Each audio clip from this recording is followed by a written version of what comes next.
Bem-vindos e bem-vindas ao É Apenas Fumaça, onde se fala sobre a sociedade com quem quer falar sobre ela. Eu sou o Ricardo Ribeiro. Eu sou o Tomás Pereira.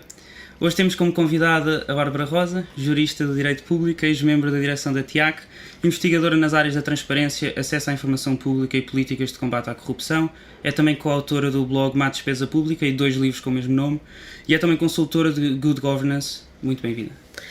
Olá, boa tarde e obrigada pelo convite. E agora, antes de mais, obrigada também pelo trabalho que vocês fazem enquanto cidadã.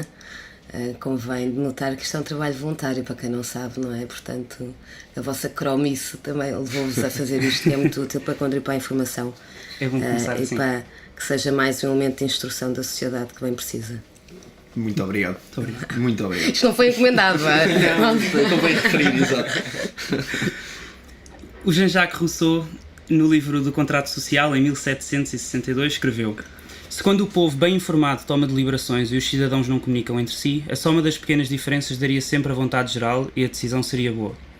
Estávamos em pleno iluminismo, há alguns séculos atrás, e já se fala nesta e noutras obras também durante o iluminismo, sobre a importância do ser bem informado, do ter acesso à informação para tomar boas decisões democráticas. Quão longe é que nós temos disto? Já estivemos mais longe. O Rousseau tem uma frase que eu costumo também adotar muito, que é: a vida democrática deve dar-se sob o olhar do público. E, portanto, é disso que estamos aqui a falar, não é? Estamos a falar do escrutínio necessário que requer o acesso à informação. Nós, em Portugal, nós temos um problema de transparência, não é? Que é um problema cultural. Nós vivemos de um Estado completamente opaco, que mesmo depois da democratização do sistema continua a viver na opacidade. Inclusive nós temos uma lei de acesso aos documentos administrativos, portanto lei de acesso aos documentos públicos, que diz que, por princípio, toda a informação é pública, excetuando casos de segurança interna e externa do Estado, casos de segredo de justiça, ou casos de segredos comerciais e de dados pessoais. Portanto, fora isso, por princípio, a lei, toda a informação é pública. E todos nós, certamente, que já, quem nos está a ouvir, vocês, eu, deparo-me com isso na minha qualidade de cidadã, que, por norma, há uma excessiva resistência das instituições em disponibilizar a informação que, repito, é pública por lei. Mas posso-vos dar um exemplo técnico. Nós temos essa lei de acesso aos documentos administrativos que não prevê sanções para as entidades que não facultam a informação que é pública por lei.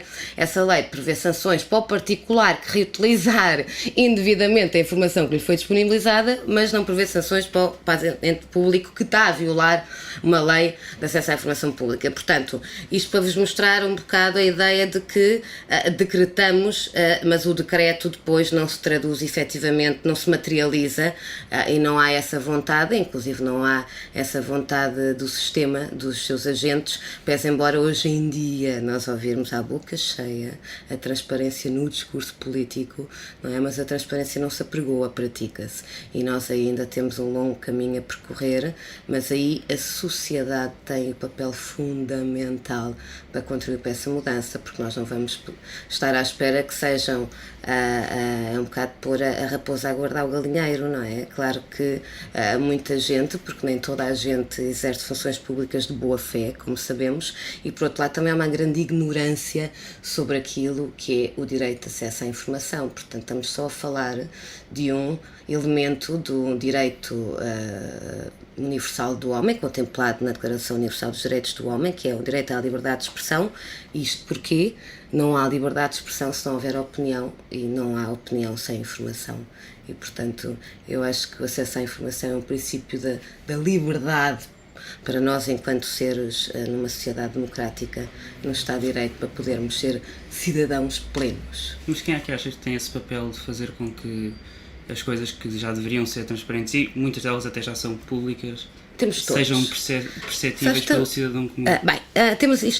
Temos aqui várias vertentes, porque temos a vertente da questão a transparência de per si não garante o acesso à informação, e porque a mera disponibilização de dados não garante a sua inteligibilidade, não é? E, portanto, aqui há três grupos fundamentais na sociedade que devem fazer essa interpretação dos dados e levá-lo ao cidadão de uma forma inteligível. Temos a comunicação social, temos os partidos políticos e temos depois os cidadãos mais ou menos informados. Por exemplo, uma despesa pública tem essa pretensão, traduzir por miúdos certa informação, nomeadamente contratual, e que tem unicamente a ver com o destino dos nossos impostos, e levá-la ao conhecimento do cidadão, de uma forma acessível. Não é só uma questão de transparência, é também de simplicidade.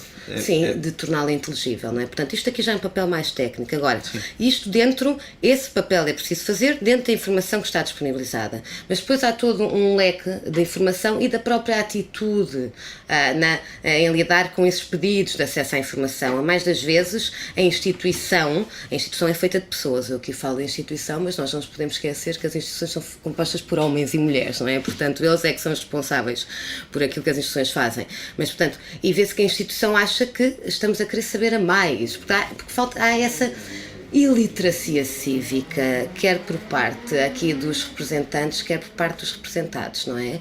E nós não temos essa cultura, nós não somos instruídos para a prestação de contas, para aquilo que se chama, na doutrina internacional, accountability, não é? E aplicado a um caso concreto ao destino dos impostos, é aquele princípio de que eu só pago impostos se me disserem para onde é que eles vão, não é? Porque isto é o meu dinheiro e, portanto, eu quero saber qual é o destino deles. Portanto, isto tem a ver com a prestação de contas e, no fundo, também com a responsabilização de quem gera os recursos públicos. E, portanto, claro que a opacidade é um bom ninho de irresponsabilização e é o principal ninho também, a par do caráter do homem ou da mulher que está à frente do negócio público, da corrupção.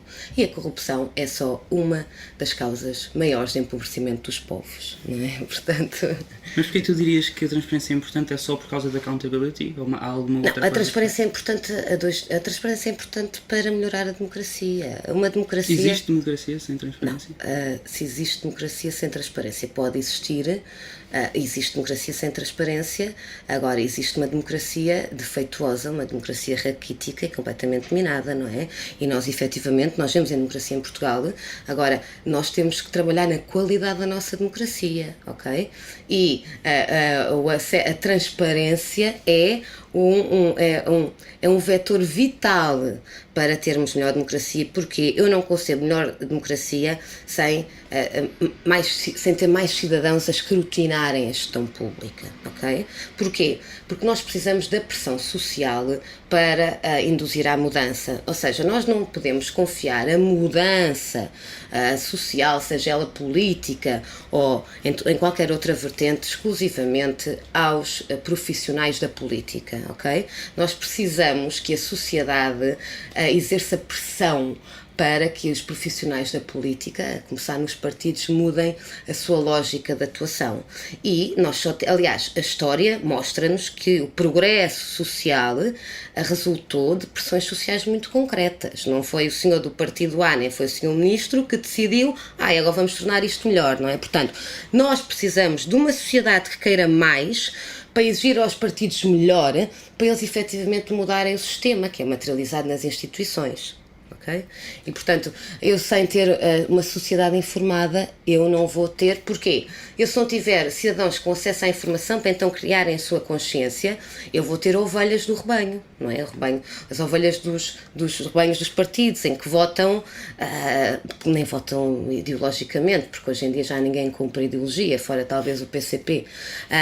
E, portanto, também há essa volatilidade do eleitorado relativamente, portanto, o eleitorado, por um lado, não é, os estudos indicam e justificam que, felizmente, nós estamos mais bem informados e as pessoas melhor instruídas tendem a confiar menos nas instituições. Okay? E claro que nas instituições como aquelas que temos em Portugal, claro que o divórcio, eu acho que é manifestamente... É fácil de perceber, não é preciso andar muito atento a isto para perceber porque é que as pessoas estão divorciadas da política, embora e ser o caminho oposto àquilo que elas no fundo pretendem, porque se queremos mudar não nos podemos afastar. E precisamos da transparência para criarmos ligações, não é? Eu só te posso exigir, só te posso cobrar, só te posso pedir outra coisa se eu souber o que tu andas a fazer. Certo. Apesar de tudo, partidos como o Partido Pirata na Islândia e partidos verdes pelos Estados Unidos e pela Europa fora têm mais transparência como um ponto bastante importante nas suas plataformas políticas. Isso é sinal de que, quando chega mesmo aos partidos, é sinal de que alguma coisa está a mudar, de que este assunto está cada vez mais na ordem do dia. Lá fora está. Lá fora está. Lá fora, portanto é um problema Lá fora, em repare, Portugal. e falaste meio de sociedades com uma matriz sociocultural completamente diferente da nossa. Então, quer quantitativamente, quer qualitativamente. E, portanto, nós não nos podemos comparar, porque se me for comparar os Estados Unidos com todos os seus defeitos, e não vamos falar aqui, então, na parte social, que não tem essa componente, mas os Estados Unidos, em termos de mecanismos de transparência e accountability, eu fico deprimida por ver em Portugal cada vez que vejo como é que aquilo funciona. Nós não podemos pensar na Islândia, em que tem gente que, quando soube a questão, por exemplo, dos Panama Papers, toda, inclusive a comunidade artística, veio para a rua, vai para o Facebook exigir admissão para o ministro e ele demitiu-se por estar envolvido. Aqui não se passa nada, aqui é uma conivência total. Tu aqui tens um político que é preso por suspeitas de corrupção e tens uma manifestação de solidariedade à porta da prisão. Não é? E aqui entramos naquilo que eu acho que é preciso ser muito hipócrita. Isto não é politicamente correto dizer-se, mas eu acho que é preciso ser muito hipócrita para dizer que a classe política é muito incompetente, mas que a sociedade de onde eles vêm, da qual nós fazemos parte, é completamente diferente.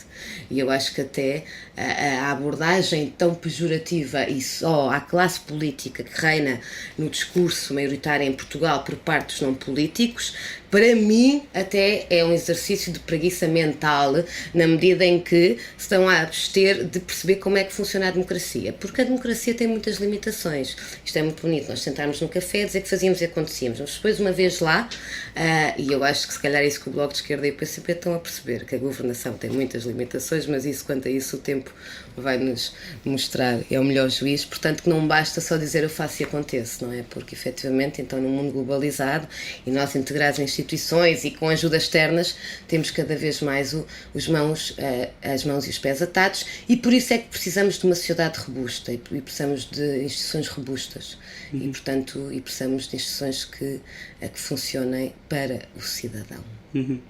E essa falta de transparência e de acesso à informação também leva à amnésia coletiva. Fazes com que, por exemplo, alguém que foi indiciado por corrupção há 5 anos hoje possa ser perfeitamente votado e seja votado pelas pessoas. Isso não leva só à amnésia coletiva. A amnésia coletiva deve ser uma das nossas maiores características, porque as pessoas querem esquecer, porque realmente dá mais trabalho se não esqueceres, porque se tu não esqueceres que aquele foi um safado, aquele político, o teu Presidente de Câmara que se está outra vez a votos foi um safado, ou aquele Primeiro-Ministro, ou numa situação análoga, isso vai obrigar-te a teres que pensar numa alternativa àquele voto que te habituaste. Portanto, eu acho que há aqui muita preguiça, não é? Porque a pensar, se quiseres pensar minimamente bem, tens que te informar, tens que estudar minimamente, tens que analisar e com critérios objetivos. E nós realmente vivemos num país em que, até há bem pouco tempo, vivíamos naquela do ele rouba mas faz obra.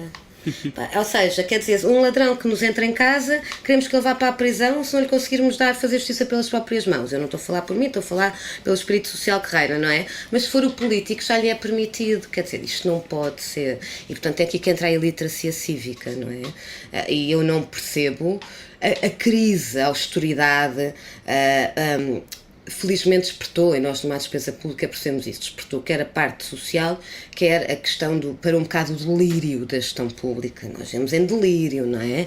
E não precisamos de ir a muito atrás, mas assim de repente quando penso do delírio, penso dos estádios de futebol, penso dos submarinos, penso do Plano Nacional de Barragens José Sócrates, quer dizer, já para não falar nos delírios locais de autarquias. Portanto, e a crise veio travar um bocado esse delírio, mas não veio travar o despesismo, não veio travar os vícios que nós temos da má gestão pública, não é? Em que não há uma relação custo-benefício que uma pessoa diga, alguém sensato faria aquela despesa, nós nas nossas casas não faríamos. E portanto isto é uma questão de cultura nacional e cultura inclusive da política, dos políticos e da sociedade, não é? É que alguém que não tem pão para comer, mas vai à festa, à romaria da aldeia e fica muito contente com o fogo de artifício e teve durante 5 minutos a olhar para 45.000 euros, não é, dos seus impostos, que teve a ser queimado para ter 5 minutos de fogo, não é? Quer dizer, isto depois somos nós que não exigimos, aliás, isto do fogo de artifício, porque é um tema recorrente numa despesa,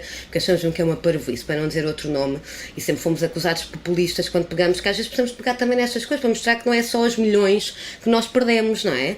E não é só corrupção também. Claro, não é? Aliás, a corrupção é um dos vícios da gestão pública, mas o despesismo nem sempre está intimamente ligado à corrupção. Aliás, o despesismo está muitas vezes ligado à ignorância gestionária e ao populismo. Portanto, a corrupção é só uma das causas de despesismo. Nesse papel, qual é o papel, sobretudo nos casos maiores de que falaste, dos whistleblowers? Falamos, por exemplo, do Snowden, do Wikileaks, Panama Papers, etc. Qual é que é o papel que são, portanto, heróis para a sociedade ou se devem ser vistos como são atualmente, que é como criminosos? O que é que... São criminosos para o Estado porque estão a pôr um Estado em xeque, não é? Agora, para mim, mas isto é uma opinião eminentemente pessoal, até porque no direito ensinam-nos que é legítimo sacrificar um direito quando estamos a defender um direito maior. E eu, para mim, pessoalmente falando, tenho... É de interesse supranacional saber que crimes, independentemente da sua natureza, é que o meu Estado anda a cometer e, portanto, para mim, justifica-se a violação do segredo de Estado.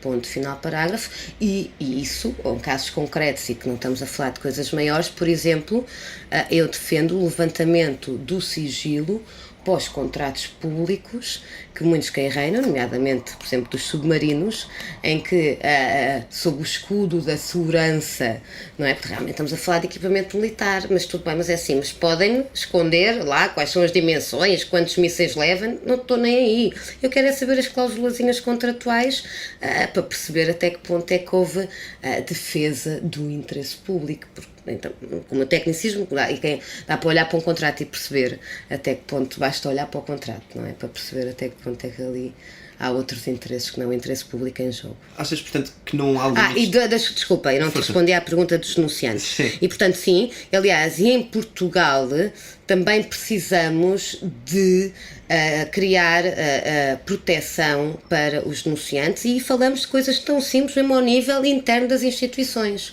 Porque tu tens ainda, reina, e há de reinar durante muitos anos, infelizmente, o funcionário que denunciar uma situação está tramadinho para o resto da vida internamente, arrisca-se ao despedimento, seja no público, seja no privado, não é? Não há mecanismos de proteção e a própria cultura, quer dizer, o próprio colega. Aliás, o nosso problema também não é só a amnésia coletiva, é a nossa inércia, não é? E é com a nossa inércia que nós permitimos que todo este mal continue a crescer, não é? Porque isto continua a crescer, então vamos olhar para os indicadores económicos, quer dizer, nós somos os países mais desiguais e mais pobres da OCDE. Já éramos antes da austeridade, estamos pior, não é? Temos das crianças mais pobres e dos idosos mais pobres da OCDE. Temos a maior carga fiscal da OCDE. Em 2015 foi o país da OCDE que assistiu ao maior aumento da carga fiscal sobre os rendimentos do trabalho. E eu ainda assim continuo a ver uma sociedade muito serena e impávida perante ainda vícios e perante tanta coisa que se está a passar em Portugal, e falo inclusive que começa ao nível micro, ao nível da junta de freguesia. Achas, portanto, que não há limites para a transparência? Há limites para a transparência, claro que há limites para a transparência. Aliás, há matérias em que não se dá sob o olhar do público, aliás, até porque as pessoas não podem opinar sobre aquilo que não sabem, não é? O secretismo, mas o secretismo, quando falamos de secretismo, não estamos a falar aqui de sociedades secretas, estamos a falar que há sempre um núcleo da negociação, em que claro que tem que haver sigilo, naturalmente, não é? Eu não quero vir em streaming a negociação de certos contratos de negócios públicos, ok? Isso dispenso, mas depois quero ter acesso ao resultado desse trabalho. Falo como também há sigilo profissional em várias profissões, inclusive na advocacia, não é? Portanto, há no próprio jornalismo, há um núcleo de sigilo, a partir do momento em que, por exemplo, quando está de falar em fonte, tem que salvaguardas. Portanto, tem que haver, não pode haver, não acredito, no funcionamento das instituições e de uma sociedade em que seja tudo completamente... É quando põe em risco a vida das pessoas. Quanto ao interesse público, sim. Por exemplo, eu não quero saber o mundo privado, faça lá o que ele quiser, porque eu ao mundo privado também posso, eu se não gostar de um supermercado, posso optar por ir a outro. Agora, com o Estado eu não tenho alternativa, e com o Estado ele obriga-me a pagar impostos. Então, ele obriga-me a ter uma relação com ele, não é? Portanto, se ele me obrigar a pagar para ele, ele está obrigado a prestar-me contas. Portanto, eu quero que ele me preste contas sobre aquilo que faz com o meu dinheiro. Agora, eu não quero saber aspectos pessoais de quem lá anda, nem outras coisas que tais, não é? Temos todos mais que fazer. Mas quero saber qual é o nível de eficiência e eficácia da sua gestão. É só isso que todos nós devemos querer saber. Mas é interessante que a defesa do interesse público foi usado como desculpa pelos Estados Unidos, por exemplo, no caso do que o Snowden pôs como transparente da surveillance das pessoas nas chamadas. Tu não achas que esta busca pela transparência que nós tivemos e que tu achas que foi pouca, não fez com que nós deixássemos de expor os poucos para os muitos e começámos a expor os muitos para os poucos? Em que, por exemplo, neste momento existem câmaras e existem pessoas a poderem ouvir as nossas chamadas.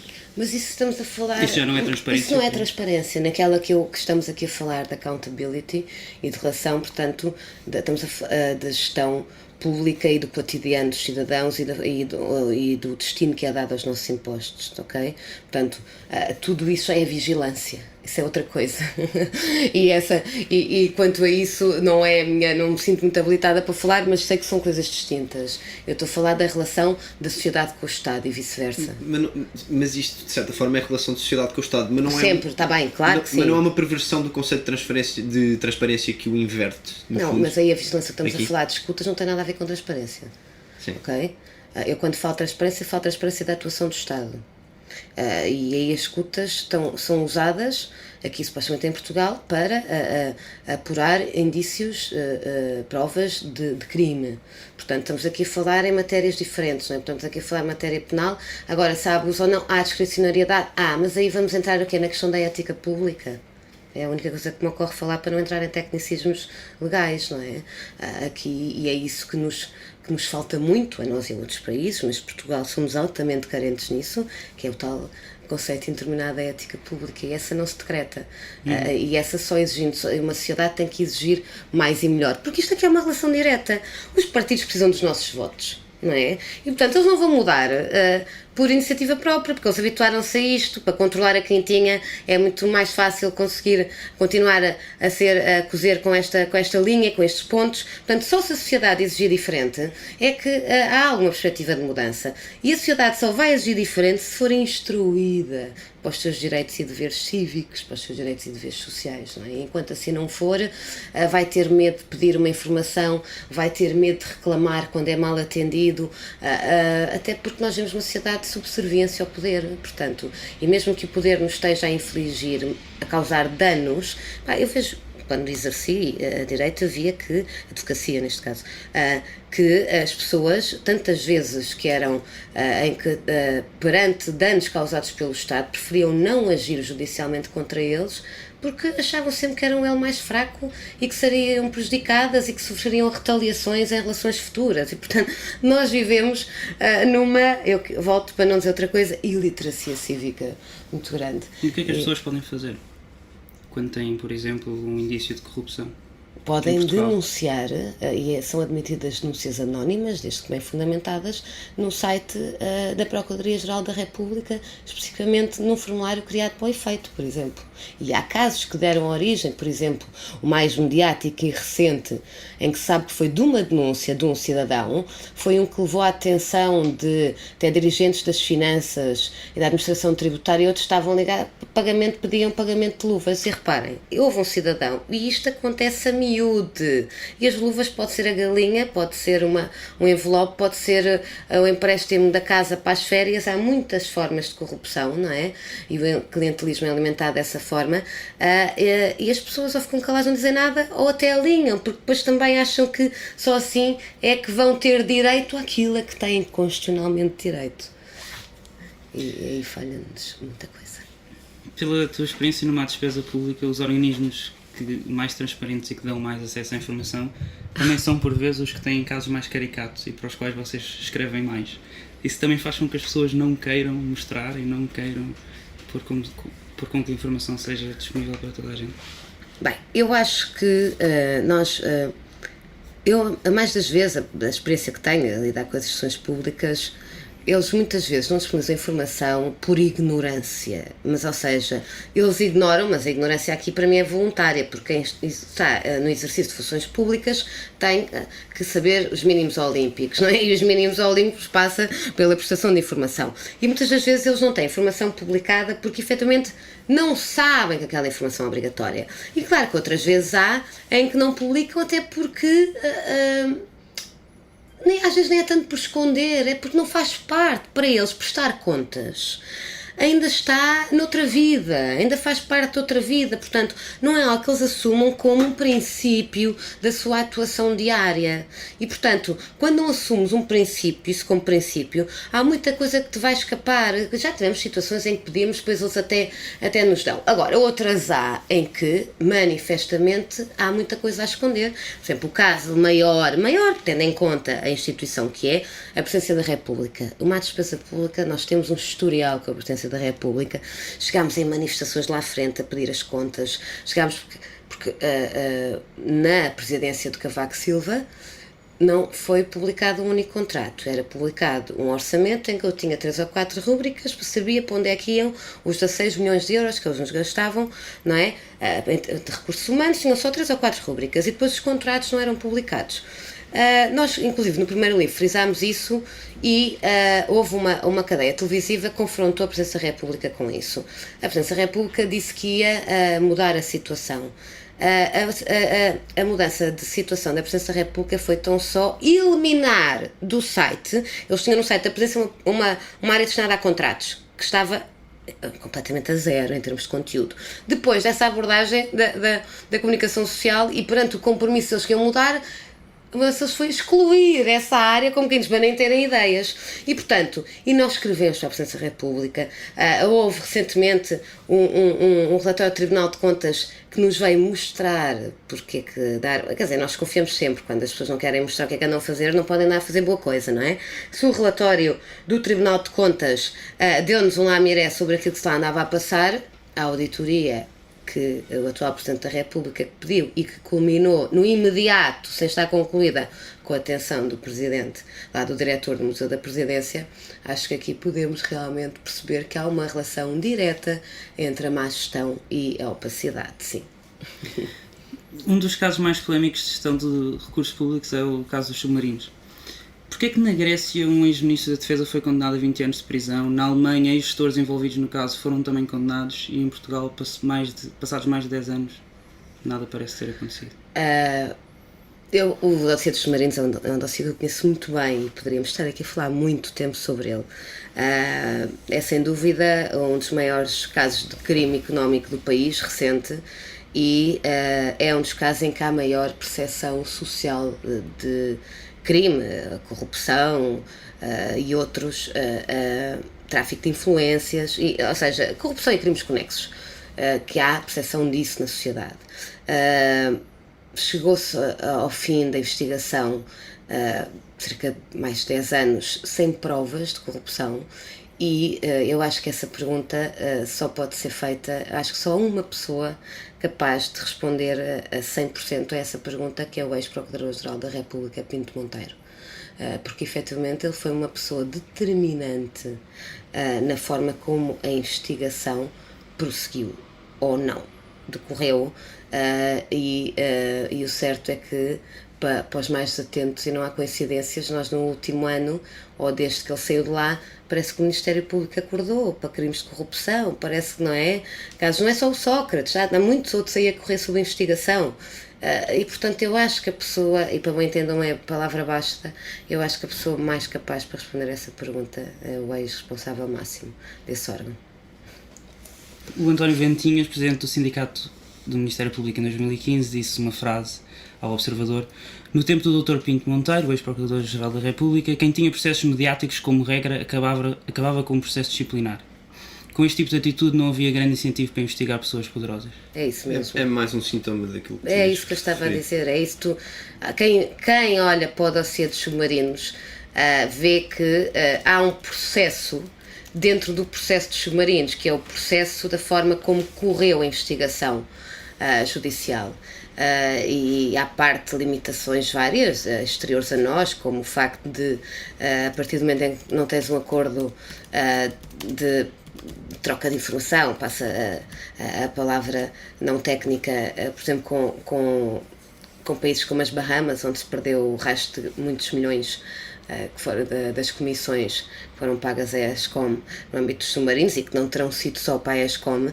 Isso é limitador, mas depois há todo um trabalho que não foi feito, há todo entraves que foram feitos, há processos disciplinares, a magistradas que estavam, que muito se esforçaram na investigação, tendo inclusive deslocado à Alemanha para ter mais acesso à informação, ao processo que correu na Alemanha, que por sua vez também não é de passar em branco o facto de a sentença alemã, portanto, que condena por corrupção ex-administradores da empresa que vendeu os submarinos a Portugal. Portanto, na Alemanha foi provado que aquela empresa, a Ferrostal, que fazia parte do consórcio que vendeu os submarinos a Portugal e à Grécia, usou milhões de euros para pagar luvas aos países, repito, aos países, não foi só a Grécia, a quem vendeu submarinos. Os dois países é Portugal e Grécia. Tanto que, com base nos factos apurados pela investigação das autoridades judiciais alemãs, a Grécia, as autoridades judiciais gregas, conseguiram condenar por corrupção o ex-ministro da Defesa, portanto, o ex-homólogo do ministro Paulo Portas, de então, portanto, fez tão responsável como o Paulo Portas no negócio dos submarinos, mas da Grécia, e mais uma dúzia de pessoas envolvidas. Em Portugal não se conseguiu, inclusive as autoridades judiciais portuguesas não tiveram acesso a essa parte da informação, alegadamente por um acordo secreto que foi feito entre as autoridades judiciais alemãs e a própria empresa. Acordo esse, por exemplo, que não é admitido à luz da legislação do quadro penal português, mas pelo visto na Alemanha é. Mas também não se sabe porque é que esse acordo foi instituído, só se sabe é que o resultado é esse. Nós não sabemos, Portugal, autoridades judiciais portuguesas, não tiveram acesso aos factos estritamente relacionados com a investigação em Portugal.